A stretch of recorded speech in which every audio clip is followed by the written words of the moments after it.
अस्सलाम वालेकुम my dear students, उम्मीद है कि आप सब ठीक होंगे। आज बच्चों हम डिस्कस करेंगे पार्टनरशिप, इसके जो है वो शॉर्ट क्वेश्चन और एमसीक्यूज।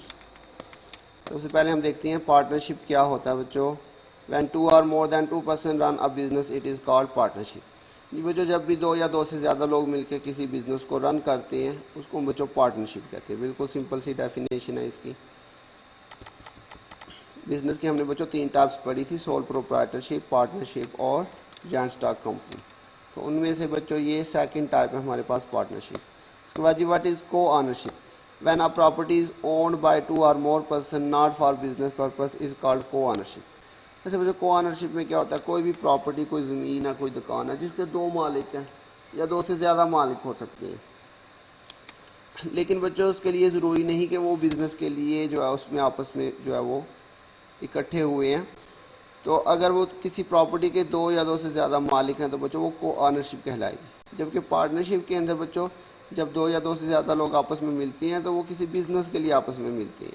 तो अगर 2 या 2 से ज़्यादा लोग मिलकर कोई बिज़नेस करते हैं तो वो पार्टनरशिप होगी। लेकिन अगर किसी प्रॉपर्टी के 2 या 2 से ज़्यादा मालिक हैं तो बच्चों वो को ऑनरशिप होगी, लेकिन वहाँ पे बिज़नेस नहीं होना चाहिए। अगर वो बिज़नेस हो जाएगा तो फिर वो पार्टनरशिप बन जाएगी।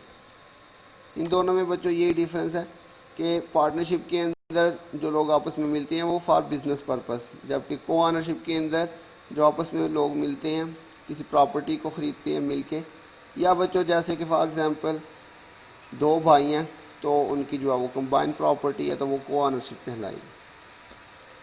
Monopoly, a situation in which there is only one supplier of a product in market is called monopoly. अगर मार्केट के अंदर कोई भी प्रोडक्ट है जिसको सप्लाई करने वाला सिर्फ एक ही जो है वो बंदा है तो वो बच्चों आपका उसकी क्या होगी, मोनोपोली होगी। नंबर 4 है जी enlist kind of partnership.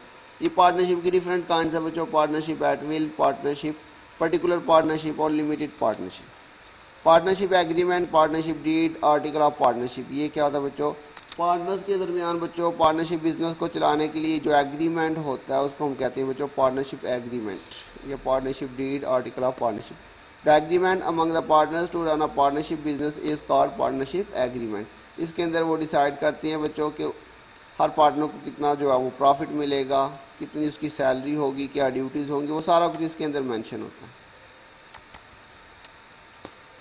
Number 6 है what is legal entity partnership, entity of partnership. Partnership has no separate legal entity. Partners personal property can be used to pay firms debts. जी बच्चों इसका मतलब क्या है, इसका मतलब ये है कि बिजनेस जो पार्टनरशिप होता है उसका जो बिजनेस होता है और उसके जो मालिक होते हैं वो एक दूसरे से सेपरेट नहीं होते। अगर बिजनेस को कुछ पे करना है तो इसका मतलब उसके ऑनर्स ने ही पे करना, और अगर बिजनेस ने कुछ लेना है तो मतलब उसके पार्टनर्स ने ही जो वो अमाउंट रिसीव करनी है।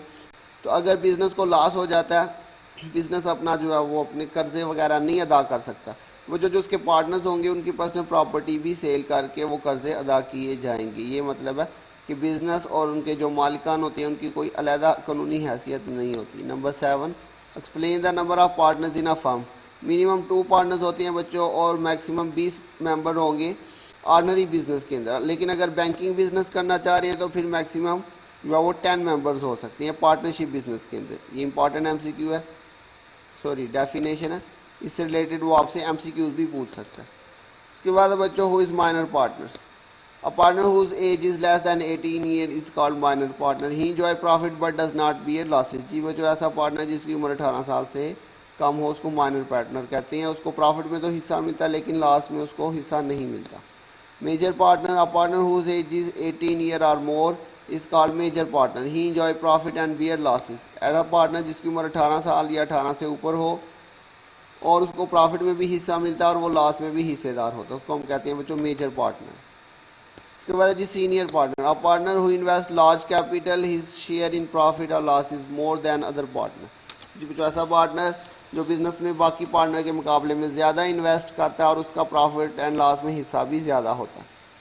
Junior partner, a partner who invest less capital, his share in profit और loss is less than other partner. ऐसा पार्टनर जो कम पैसे इन्वेस्ट करता है और उसका हिस्सा भी दूसरे पार्टनर के मुकाबले में कम होता है, उसको हम कहते हैं junior partner. Nominal partner, a person whose name is used as a partner but he does not invest capital in business is called nominal partner. Nominal partner मतलब नुमाइशी पार्टनर। जी बच्चों, ये ऐसा आदमी होता है जो कि अपना सिर्फ नाम देता है बिजनेस में इस्तेमाल करने के लिए, लेकिन एक्चुअली वो बिजनेस के अंदर कुछ भी इन्वेस्ट नहीं करता, उसको हम कहते हैं nominal partner. Sleeping partner, a person who invest capital but does not take part in management of firm is called sleeping partner. ऐसा पार्टनर जो बिजनेस में पैसे तो इन्वेस्ट करता है लेकिन बिजनेस के अंदर जो है वो पार्टिसिपेट नहीं करता, काम नहीं करता, बस उसने इन्वेस्टमेंट की होती है, उसको प्रॉफिट भी मिलता है, लॉस में भी वो हिस्सेदार होता है, लेकिन बिजनेस में वो एक्टिवली काम नहीं करता। Who is an active partner? A person who invests capital and take part in management of firm is called active partner. ऐसा पार्टनर जो पैसे भी लगाता है और बिजनेस में पार्टिसिपेट भी करता है, काम भी करता है, मैनेजमेंट के अंदर हिस्सा भी लेता है, उसको हम कहते हैं active partner. Number 15, secret partner, a person who invest capital and take part in management but people does not know about him is called secret partner. ऐसा पार्टनर जो पैसे भी लगाता है, काम भी करता है, लेकिन उसका नाम जो है वो शो नहीं किया जाता एज अ पार्टनर के तौर पे, उसको हम कहते हैं secret partner. Difference between minor and secret partner. जी बच्चों, बिल्कुल सिंपल है। माइनर पार्टनर जिसकी उम्र 18 साल से कम होती है, उसको प्रॉफिट में भी हिस्सा मिलता है लेकिन लॉस में वो हिस्सेदार नहीं होता, जबकि सीक्रेट पार्टनर प्रॉफिट में भी हिस्सेदार होता है, लॉस में भी हिस्सेदार होता है। Number 17, fluctuating capital, partners capital which change year to year is called fluctuating capital. जी बच्चों, अगर जितना भी प्रॉफिट एंड लॉस है उसको जो है वो कैपिटल में हम प्लस माइनस करते रहें तो हमारा जो कैपिटल है वो चेंज होता रहेगा, तो उसको हम कहते हैं fluctuating capital. All adjustments relating to interest on capital and drawings etcetera are made in fluctuating capital. उसके बाद है बच्चों fix capital, partners capital which remain unchanged year to year is called fix capital. All adjustments relating to interest on capital and drawings are made in current account.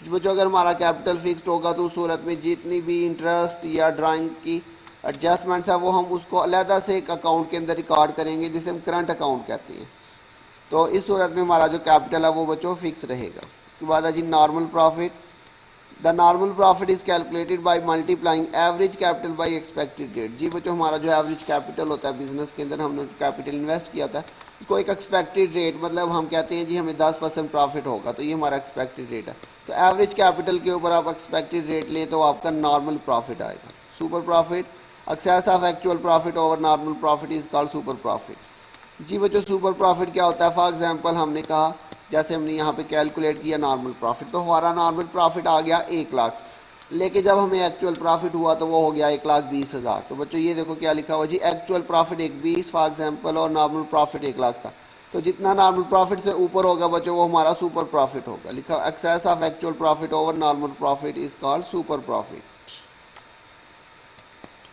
Goodwill, the reputation and good name of the business is called goodwill. जो business की शोहरत होती है बच्चों, good name होता है, उसको हम गुडविल कहते हैं। Write down methods of calculating goodwill, goodwill calculate करने के बच्चों ये डिफरेंट मेथड है, average profit method, super profit method और कैपिटलाइजेशन मेथड, जस्ट इसके नाम ही बस आपने याद रखने हैं। उसके बाद जी gaining ratio, gaining ratio is calculated at retirement और डेथ ऑफ अ पार्टनर। जी बच्चों, जब कोई पार्टनर जो है उसकी डेथ हो जाती है या कोई पार्टनर जो है वो बिजनेस को छोड़ के चला जाता है, उस टाइम बच्चों हमें एक रेशो कैलकुलेट करनी पड़ती है, क्योंकि जो पार्टनर चला गया उसका हिस्सा बाकी पार्टनर्स में डिस्ट्रीब्यूट किया जाता है, तो उसको डिस्ट्रीब्यूट करने के लिए बच्चों हमें एक नई रेशो कैलकुलेट करनी पड़ती है, उस रेशो को हम कहते हैं बच्चों गेनिंग रेशो। इसके बाद बच्चों नेक्स्ट आपके पास है सैक्रिफाइस रेशो।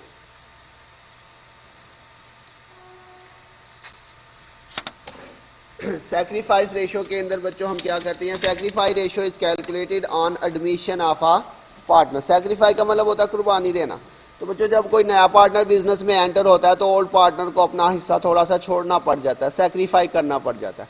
तो बच्चों कह रहा है sacrifice ratio is calculated on admission of a partner, ये बात याद रखनी है।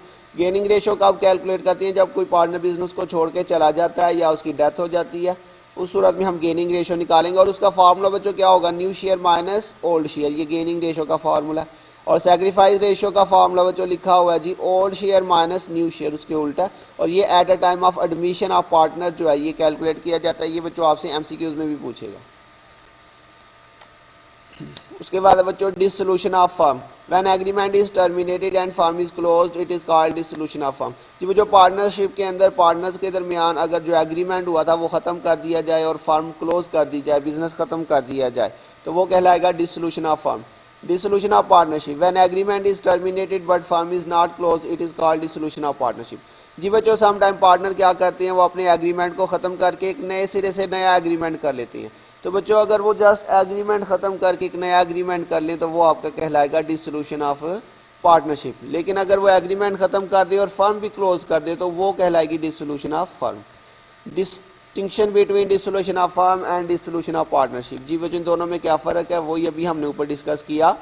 अगर फर्म जो एग्रीमेंट ख़त्म हो जाता है, फर्म क्लोज हो जाती है तो वो डिसोल्यूशन ऑफ फर्म कहलाएगा। जबकि सिर्फ एग्रीमेंट ख़त्म हो जाए लेकिन फर्म जो है वो कंटिन्यू रहे एक नया एग्रीमेंट करके तो वो कहलाएगा डिसोल्यूशन ऑफ पार्टनरशिप। कह रहा जी in dissolution of firm firm is close but in dissolution of partnership firm may not be close. Dissolution by agreement if a firm is close with the consent of all partner. Consent मतलब मर्जी से, अगर तमाम partner अपनी मर्जी से जो है वो फर्म को क्लोज कर देती हैं it is called dissolution by agreement. Compulsory dissolution if a partner और partners become insolvent the firm is dissolved it is called compulsory dissolution. अगर कोई पार्टनर दिवालिया हो जाता है, दिवालिया मतलब उसके कर्जे बढ़ जाएं और उसके एसेट कम हो जाए, उसको हम कहते हैं इंसॉल्वेंट। तो अगर कोई भी पार्टनर इंसॉल्वेंट हो जाए तो उस फर्म को जो है वो कंपल्सरी तौर पे डिसॉल्व करना पड़ता है। What is profit and loss appropriation account? Profit and loss appropriation account show the distribution of net profit among partners. जी बच्चों पार्टनरशिप के अंदर जितना भी प्रॉफिट होता है उसे पार्टनर्स के दरमियान डिस्ट्रीब्यूट किया जाता है। तो उसकी डिस्ट्रीब्यूशन के लिए हम जो अकाउंट बनाते हैं उसे हम profit and loss appropriation account कहते हैं। इसी तरह से बच्चों आपने फाइनल अकाउंट पढ़ा था, उसके अंदर भी हम profit and loss appropriation account बनाते थे। तो उसके अंदर भी बच्चों जो बिजनेस को जो प्रॉफिट होता है उसमें से हम क्या करते हैं, कुछ रिजर्व वगैरह मेंटेन हमने करनी होती हैं। तो रिजर्व वगैरह मेंटेन करने के लिए जो हम अकाउंट बनाते हैं जॉइंट स्टॉक कंपनी के अंदर उसको भी profit and loss appropriation account कहते हैं। इसी के साथ बच्चों इसके एमसीक्यूज हम डिस्कस करते हैं। जी बच्चों नंबर 1 पे लिखा हुआ जी the relationship between persons who have agreed to share the profit of a business carried on by all और any one of them acting for all is called sole proprietorship, partnership, joint stock company, individual. जी बच्चों partnership business के अंदर कुछ लोग मिलके business करते हैं तो बच्चों वो सारे लोग मिलके भी इकट्ठा जो है उस बिज़नेस के अंदर पार्टिसिपेट कर सकते हैं, या ये भी हो सकता है बहुत सारे लोग मिलके इन्वेस्टमेंट करते हैं लेकिन उनमें से सिर्फ एक ही बिज़नेस में पार्टिसिपेट करता है। तो ऐसे बिज़नेस को हम कहते हैं बच्चों पार्टनरशिप बिजनेस।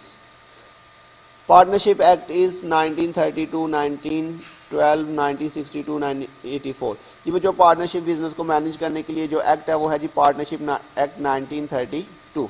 नंबर 3 बच्चों छोड़ दें। नंबर 4 पे आ जाए इन It set out the term on which partnership agreed to form a partnership.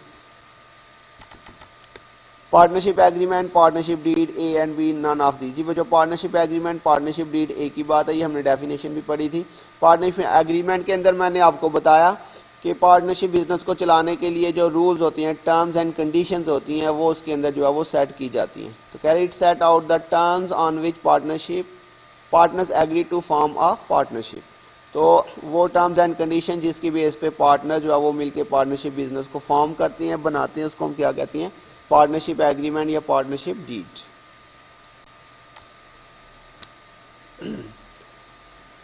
जो partnership contain agreement contain name of partnership business, name of partnership business, nature of partnership business, ratio in which profit and losses are to be share by partner, all of above. जी बच्चों partnership agreement के अंदर ये सारी चीज़ें शामिल होती हैं। नेम भी, उसका बिजनेस का नेचर क्या होगा, मतलब ट्रेडिंग बिजनेस होगा, मैन्युफैक्चरिंग होगा, सर्विस होगा, किस रेशो से प्रॉफिट एंड लॉस जो है वो डिस्ट्रीब्यूट किया जाएगा, ये सारा कुछ उसमें शामिल होता है। Number 6 a partner has a right to take part in the conduct of business, inspect the books of firm, share in profit, all of these. जी बच्चों हर पार्टनर को ये राइट होता है कि वो बिज़नेस के अंदर पार्टिसिपेट भी कर सकता है, वो बिज़नेस की बुक्स ऑफ अकाउंट को चेक भी कर सकता है, प्रॉफिट में भी उसको हिस्सा दिया जाता है। तो ये सारे उसके राइट हैं। Number 7 in the absence of an agreement profit and losses are divided by partners in the ratio of capital, time devoted by each partner, equally interest on capital. जी बच्चों ये इंपॉर्टेंट है, याद रखिएगा। अगर पार्टनर्स के दरमियान कोई भी एग्रीमेंट नहीं हुआ प्रॉफिट एंड लॉस की डिस्ट्रीब्यूशन से रिलेटेड, तो बच्चों उस सूरत में तमाम पार्टनर्स को इक्वली जो है वो प्रॉफिट एंड लॉस डिस्ट्रीब्यूट किया जाएगा। वेरी इंपॉर्टेंट एमसीक्यू है बच्चों। उसके बाद नंबर 8 है the in the absence of an agreement interest on loan advanced by a partner to the firm is allowed at a rate of 6%, 5%, 12%, 7%। जी बच्चों, अगर कोई पार्टनर जो है वो बिजनेस को लोन दे देता है, जैसे बिजनेस को पैसों की ज़रूरत पड़ जाती है तो बैंक से भी हम कर्जा ले सकते हैं, लेकिन जो है वो कोई पार्टनर जो है वो भी बिजनेस को लोन दे सकता है। तो अगर एग्रीमेंट नहीं हुआ कि पार्टनर को कितना जो है वो इंटरेस्ट मिलेगा लोन के ऊपर, तो उस सूरत में बच्चों पार्टनर को जो है वो 6% इंटरेस्ट पे किया जाएगा बिजनेस की तरफ से। जैसे हमने पीछे बात की, अगर एग्रीमेंट नहीं हुआ कितना प्रॉफिट मिलेगा तो इक्वली मिलेगा हर पार्टनर को। ऐसे ही बच्चों अगर जो है वो इंटरेस्ट के बारे में बात नहीं की गई, लोन पे कितना इंटरेस्ट मिलेगा पार्टनर को, तो उस सूरत में 6% इंटरेस्ट पे किया जाएगा, ये फिक्स है। उसके बाद है जी number 18 in the absence of an agreement interest on drawing is to be charge by the firm at the rate of 5%, 2%, for none of these. जी बच्चों, अगर कोई पार्टनर जो है उसे किसी चीज़ की ज़रूरत पड़ जाती है बिजनेस में से, या पैसों की ज़रूरत पड़ जाती है, तो वो अपने पार्टनरशिप बिजनेस में से जो ड्राइंग की शक्ल में वो चीज़ें लेके जाता है, तो उस पर जो है उसे कितने % इंटरेस्ट देना पड़ेगा, तो कोई इंटरेस्ट नहीं होगा बच्चों अगर कोई एग्रीमेंट नहीं हुआ उस सूरत में। Number 23 goodwill. Goodwill is an tangible asset, intangible, wasting, fictitious asset. जी बच्चों, गुडविल हमारा इनटेंजिबल एसेट होता है, इसका कोई वजूद नहीं होता लेकिन इसकी वैल्यू होती है बच्चों। ये इनटेंजिबल एसेट की डेफिनेशन है, ऐसे एसेट जिनका कोई वजूद तो नहीं होता लेकिन उनकी वैल्यू होती है, उसको हम कहते हैं इनटेंजिबल एसेट। तो गुडविल हमारा इनटेंजिबल एसेट में आता है। Goodwill is an expense, profit, asset, liability. जी बच्चों, गुडविल हमारा एसेट होता है। A business running into losses will have generally no machinery, sundry debtors, sundry creditor, goodwill। जी बच्चों, ऐसा बिजनेस जो लॉस में जा रहा है उसकी नॉर्मली कोई गुडविल नहीं होती, उसकी शोहरत नहीं होती, लोग उसके साथ बिजनेस नहीं करना चाहते। Number 26 the extra amount charge from a new partner over and above the capital is for purchase of machinery, goodwill, purchase of furniture, payment of liability. जी बच्चों, जितना कैपिटल बाकी पार्टनर्स ने इन्वेस्ट किया हुआ है, जब नया पार्टनर आता है तो हम उससे क्या करते हैं, उस कैपिटल से कुछ ज़्यादा पैसे ले लेती हैं, और वो किस वजह से लेती हैं, अपनी गुडविल की वजह से, बिजनेस की गुडविल की वजह से। On the admission of a new partner in partnership, old partnership has to be dissolved, old firm has to be dissolved, A and B, none of the above. जी बच्चों, जब कोई नया पार्टनर बिजनेस में enter होगा तो partnership हमारा जो एग्रीमेंट था वो ख़त्म होगा, फर्म चलती रहेगी, हम एक नया एग्रीमेंट कर लेंगे। तो old partnership has to be dissolve, partnership dissolve होगी, फर्म बंद नहीं होगी। 28 in the absence of an agreement the shares of new partner in partnership will be in the proportion of capital equally according to work, none of the above. जी बच्चों, पहले भी हम बात कर चुके हैं डेफिनेशन में, जब कोई एग्रीमेंट नहीं हुआ तो उस सूरत में हर जो है वो पार्टनर को इक्वल प्रॉफिट मिलेगा, चाहे वो नया पार्टनर है चाहे वो पुराना partner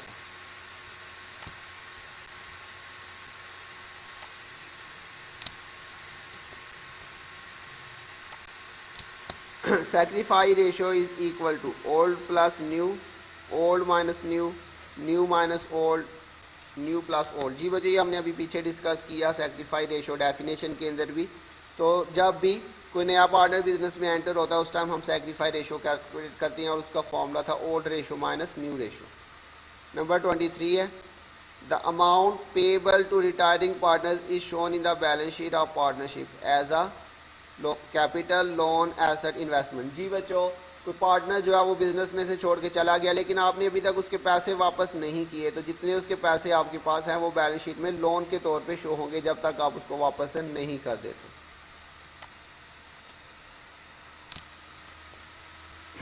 The benefit and advantage of good name or reputation of a business, liability, goodwill, amortization, depreciation। जी बच्चों, ये हमने अभी गुडविल की डेफिनेशन पढ़ी थी। गुड नेम जो होता है उसको हम गुडविल कहते हैं, रेपुटेशन जो बिजनेस की होती है। The valuation of goodwill arise on admission of new partner, retirement or death of partner, the dissolution of or sale of firm, business, all of above। जी बच्चों, जब कोई पार्टनर बिजनेस छोड़ के चला जाता है या कोई नया पार्टनर बिजनेस में आता है या बिजनेस को हमने बंद करना है, डिसॉल्व करना, उस सूरत में हम जो है वो पार्टनरशिप के अंदर गुडविल की कैलकुलेशन करते हैं। नंबर 3 है the value of goodwill can be calculated with the help of average profit method, super profit, capitalisation method, all of above. ये भी बच्चों हमने डेफिनेशन में डिस्कस किया। हम इन तीनों मेथड से गुडविल की वैल्यू को कैलकुलेट कर सकते हैं बच्चों। नंबर 6 है the excess of actual profit over normal profit is known as profit loss super loss. जी बच्चों ये हमने सुपर प्रॉफिट की डेफिनेशन डिस्कस की थी। एक्चुअल प्रॉफिट जो है वो excess of actual profit over normal profit होगा तो ये हमारा सुपर प्रॉफिट होता है बच्चों। ये नंबर 7 नहीं करना, इसको छोड़ दें। नंबर ये 10 है बच्चों, goodwill is valued when profit is earn loss is suffered 1 year is completed new partner is admitted. जब भी नया पार्टनर बिजनेस में एंटर होगा हमें गुडविल कैलकुलेट करनी पड़ती है। Retirement of a partner dissolve partnership firm business B and C. जी बच्चों जब कोई पार्टनर बिजनेस में से छोड़ के जाएगा तो सिर्फ पार्टनरशिप ख़त्म होगी, फर्म जो है वो ख़त्म नहीं होगी। Number 2 on retirement of a partner in partnership it is necessary to calculate new profit sharing ratio goodwill revaluation of asset and liability all of these. जब भी कोई नया जब पार्टनर को बिजनेस छोड़ के जाएगा या आएगा तो बच्चों उस टाइम हमें गुडविल कैलकुलेट करनी पड़ती है। Number 3 on retirement of partner the share of retiring partner is taken by new partner remaining partner. तो जब कोई पार्टनर जो है वो बिजनेस छोड़ के चला जाएगा उसका जितना भी हिस्सा होगा वो रिमेनिंग पार्टनर को डिस्ट्रीब्यूट हो जाएगा। Number 9 gaining ratio is equal to new ratio plus old new ratio minus old. ये भी आपने डेफिनेशन में पढ़ा कि जब कोई पार्टनर बिजनेस को छोड़ के जाता है हम उस टाइम जो है वो गेनिंग रेशो कैलकुलेट करते हैं और उसका फॉर्मूला हमने पढ़ा था new ratio minus old ratio. Gaining ratio is calculated on admission retirement death B and C. जी बच्चों जब कोई पार्टनर जो है वो छोड़ के जाता है रिटायरमेंट या डेथ तो ये बी एंड सी आएगा इसमें, तो उस टाइम बच्चों हम क्या करते हैं गेनिंग रेशो कैलकुलेट करते हैं। तो ये बच्चों हमारे पास पार्टनरशिप से रिलेटेड कुछ बेसिक कंसेप्ट और उनके एमसीक्यूज थे। तो मुझे उम्मीद आपको समझ आ गई होगी। अपना ध्यान रखिएगा, बहुत जल्द मिलेंगे नेक्स्ट लेक्चर के साथ। तब तक के लिए अल्लाह हाफिज़।